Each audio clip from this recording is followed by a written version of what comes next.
people would love both Backstreet Boys and NSYNC. No, you were Team Backstreet Boys or Team Sync? Huh. And you're Backstreet Boys? Yeah. Why? Because Nick Carter was dreamy. Oh, okay. Yeah. Nick Carter or Justin Timberlake. Those were like, and then there were the other people. I'm sure there were Backstreet Boy fans who thought that like other people in the band were dreamy, sure. But that was kind of the main division. If somebody loved the Backstreet Boys but also liked NSYNC, did you think they were less of a Backstreet Boys fan then? They weren't like a real fan? Yeah. You had to make your choice. It was like me with Tupac and Biggie. Yeah. It wasn't until the last 5 years that I really started listening to Biggie because I was against him because I was a Tupac fan as a child. Yeah. As only Tupac refused to listen to like Mobb Deep and Biggie and Puffy. I was right on Puffy because his music is terrible and he's a terrible person. Yeah. But man, Biggie was good. I didn't give him enough of a chance because I was Team Tupac, but man, Biggie had some good records. It's it's interesting. I don't know that I've ever listened to like NSYNC not on the radio. Maybe you should rediscover them now, just like I did with Biggie. I might have to. Maybe that's going to be your next big thing. Maybe my thing of the week next time will be NSYNC. That would be fantastic. I think you should listen to them and get back to us. Okay, sounds good. Well, welcome everyone to another episode of I Love This, You Should Too. My name is Indy, reluctant Biggie fan Randhawa, and with me is Samantha, Nick Carter Forever Randhawa. Yep, I got to see them twice in concert. Oh, see, I never got to see Tupac. Yeah, it's unfortunate. Yeah. Did you see them way after the fact when they came back, like relatively recently? I saw them as a kid, like in Backstreet Boy mania time with my mom, and then I got a chance to go with like friends in my like early 20s, mid 20s, and I still like as soon as like they started I felt like a 10-year-old girl all over again. It was great. Well, Sam, what are we up to today? Well, it is our pre-episode for the big episode next week. Ooh. And we are going to have 2 spoiler-free things of the fortnight. And then I will reveal what we will be watching next week. I'm very curious because the last time I was very surprised because it was, I think Happy Feet was the last one you picked. Yes. Oh, man, it's been weird because it feels very disjointed. It's been a long time. We have had some special episodes in the meantime. We have, yeah. Well, first, what are you into this fortnight? What book did I read, you mean? What book did you listen to? And was the protagonist a blonde woman or a brunette? Both. What? Yes. So I read The Good Daughter by Karin Slaughter, and I've been on a little bit of a Karin Slaughter kick. I tend to find like an author and then read all of their books. Yeah, me too. And so I'm into Karin Slaughter right now. I was doing a lot of those fluffy kind of romance novels for a while, and then I just kind of got back into suspense, psychological thriller, mystery kind of novels. And you've talked about one of her books on here before. Yes, but I can't remember which one it was. All right, it wasn't this one. It wasn't this one. So what's this one about? So this one is like cold case thriller and psychological suspense kind of mixed together. And it's about 2 girls who go through a tragedy and kind of how their lives were changed, but like how differently their lives were changed. So it's about 2 sisters who live in a small town in rural Georgia. They are kind of attacked by someone in the town. Their father is a defense lawyer who defends people who the town just assumes are guilty, people accused of crimes. And so they are attacked in their family home. Their mother is dead after the attack, and the 2 daughters are kind of attacked, and one is buried alive, basically. Oh, God. Yeah. This isn't giving anything away either. This is like all within the first like 10 minutes of the book. This book starts off with a live burial. Yes. All right. And then the other one. Coming out hard. Yeah. So it's 2 sisters, Charlotte and Samantha.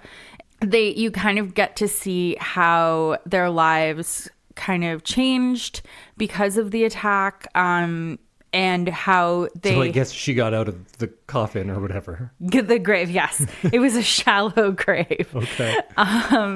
You get to see how they've kind of set up their lives so that this never happens again, or it could possibly happen again.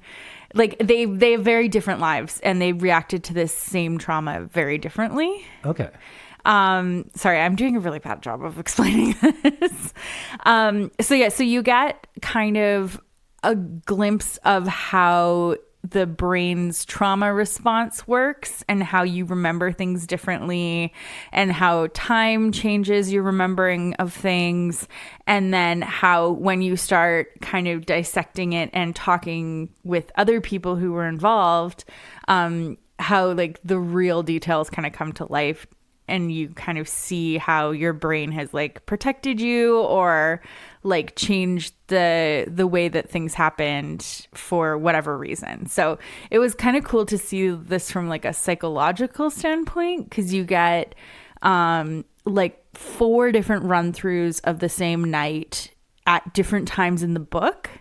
And then the last one is like the full details and like everything. So it was kind of a gruesome book, and it was a little hard to listen to in some points because it is a very violent crime that happens.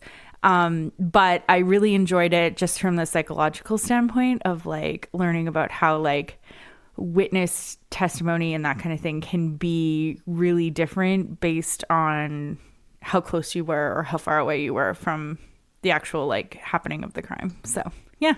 Is there a bit of that unreliable narrator and we're not sure which is the real version of reality? Yeah. Mm-hmm. Yeah. And then things start to kind of unravel and you are introduced to more people who were there.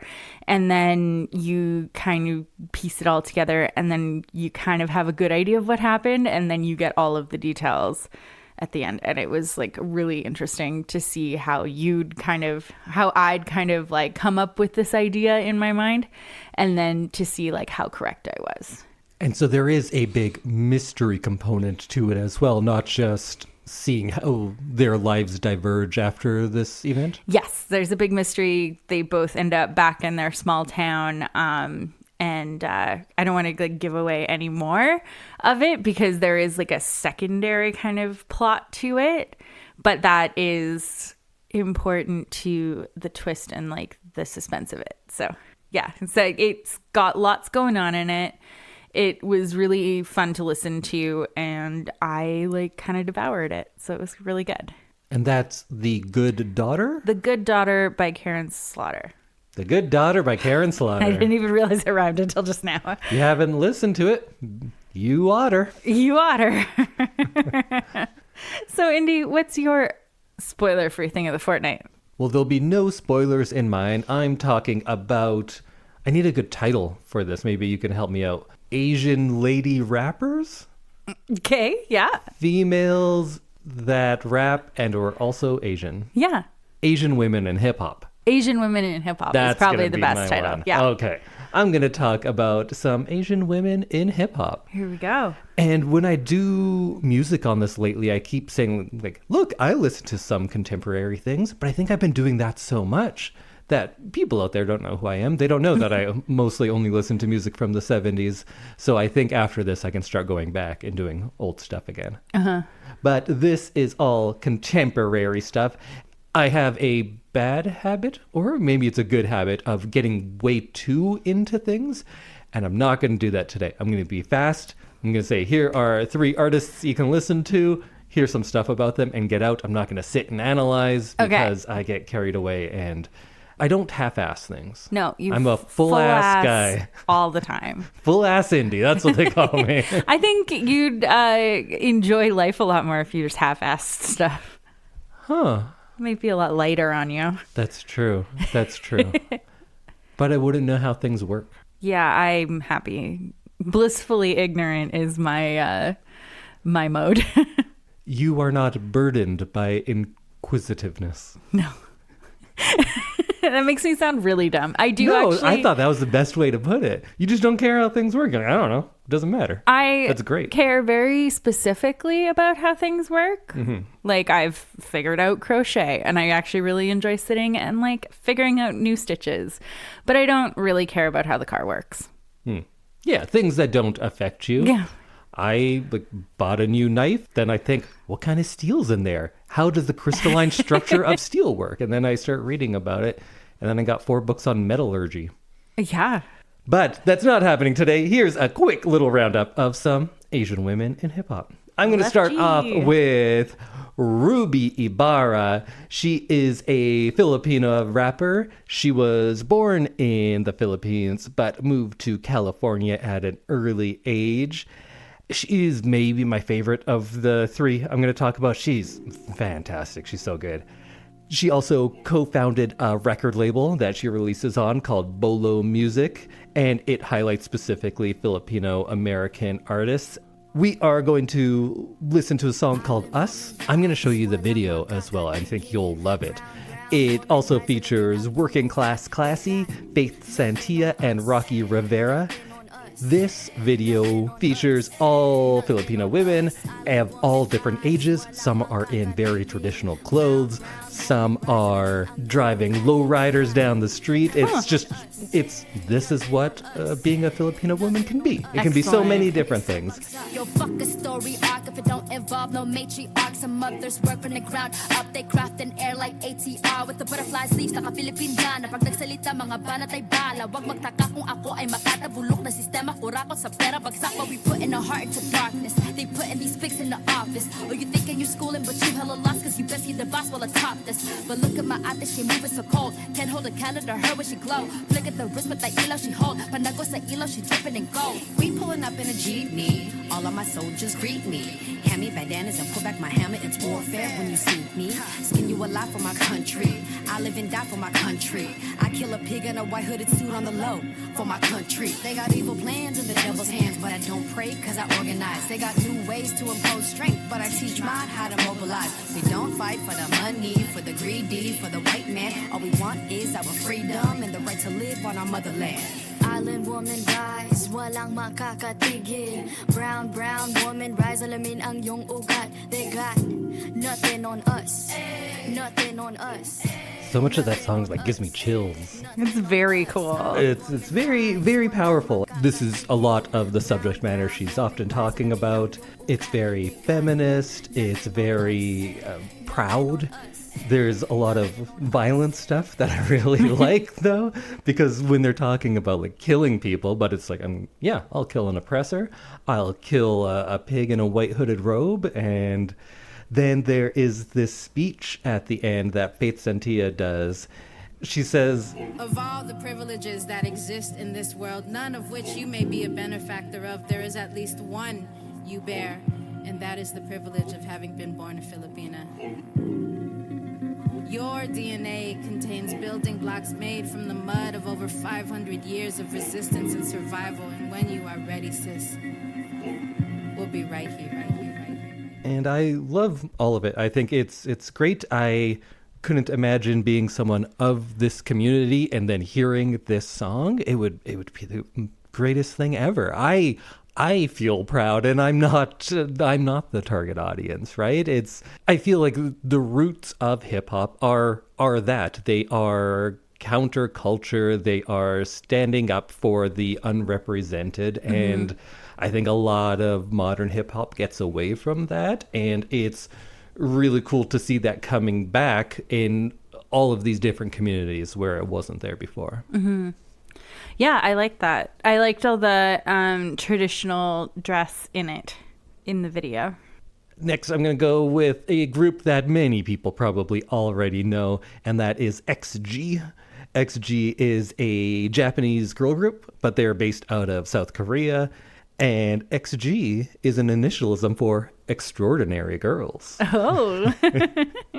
So they've been around like for, I guess it's only been 3-4 years, but it seems like it's been longer because they're big. They're very, very popular. And their music was ranging from typical pop And then a lot of it would get into kind of late 90s, early 2000s R&B sounding stuff. But then they put out a few tracks where it's just straight hip hop. And I'm a very open-minded musical listener. So when I heard someone like, if you can flow like this, I don't care what your other stuff is. I don't care that you're mostly known for music videos and dances. They can flow. Yeah.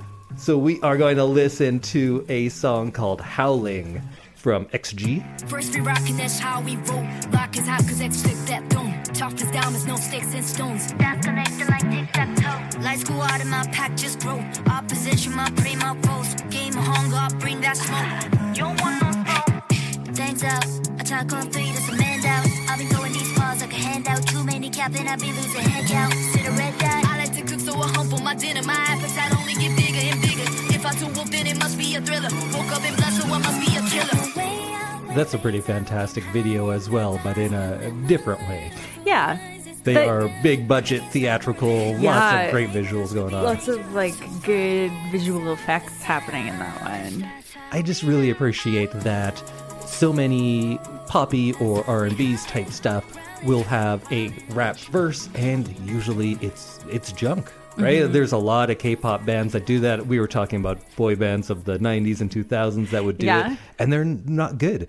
I appreciate that XG, these women took the time to get good. They're great rappers. Yeah. That's not their main thing, but it's fantastic. I really enjoyed how usually in a rap song with many people, you'll do your verse, usually 16 bars, then there's chorus, then the other person comes in. They're doing it much shorter, and they're switching up the people within a verse, which it's kind of innovative. Not a lot of people are doing that, and I think they're very good at it. So that was XG. They mostly do more poppy stuff, but they are surprisingly versatile. I liked them a lot. I enjoyed that video. That video was very cool. Their videos are all pretty awesome. And last up in Indy's Asian Women of Hip Hop Roundup is Wild Wild Women.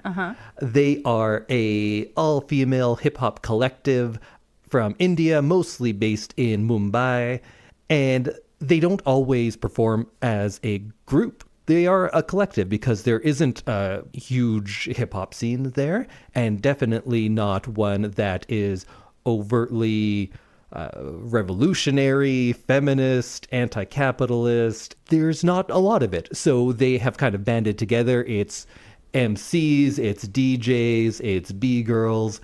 Again, they're kind of bringing back what hip-hop was in the late 70s and through the 80s, and that scene is emerging now in Mumbai.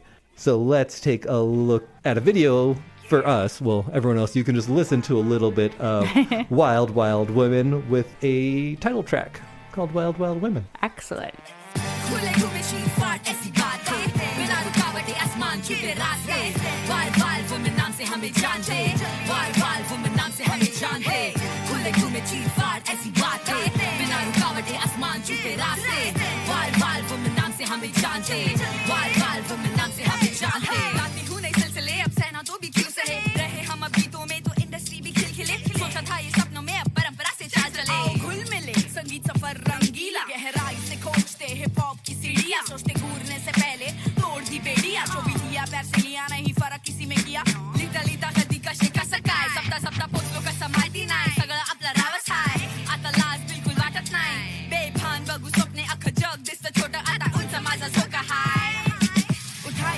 So that's the self-titled song from Wild Wild Women.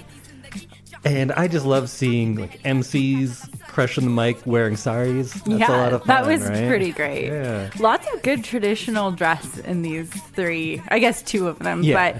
but like just really cool to see people dressing traditionally in their culture.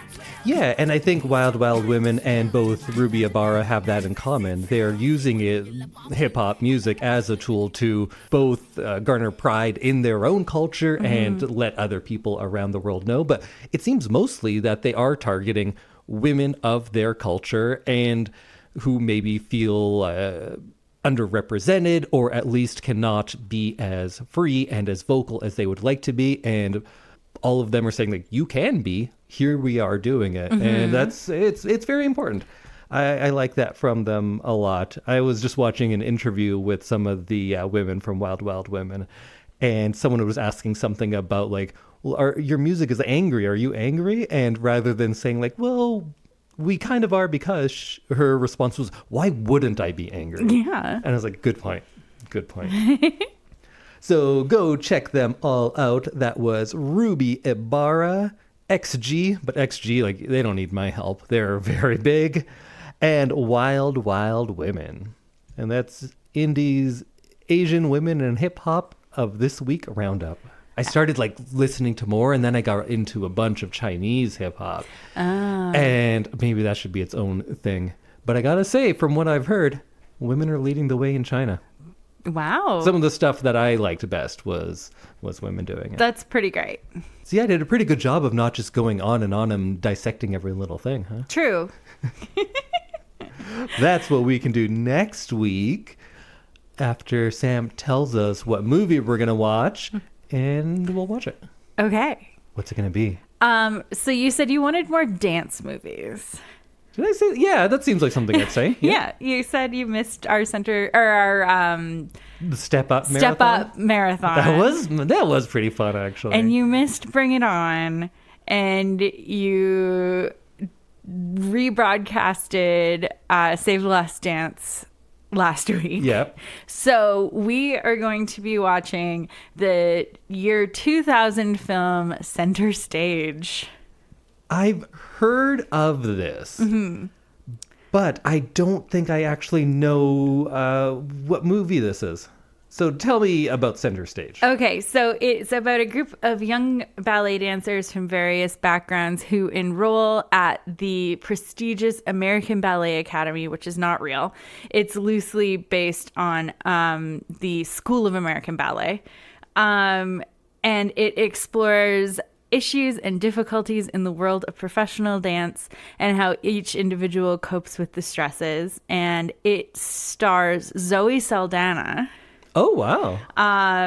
And Peter Gallagher, Donna Murphy, Amanda Schull, and a bunch of just, like, actual dancers. This was one thing. So the dancing is going to be good. It's really good. Oh, that was one thing that when this movie was written and they had the kind of the idea for it, they said, we're casting people from the ballet companies in New York for this. We're not sending a bunch of actors to ballet school for 2 weeks. We're gonna, like, actually have dancers doing this. So is this going to be a more realistic take than in Yes. what Bring It On does for cheerleading, or Yes. Step Up did for dance? So I haven't seen this in at least 10 years. I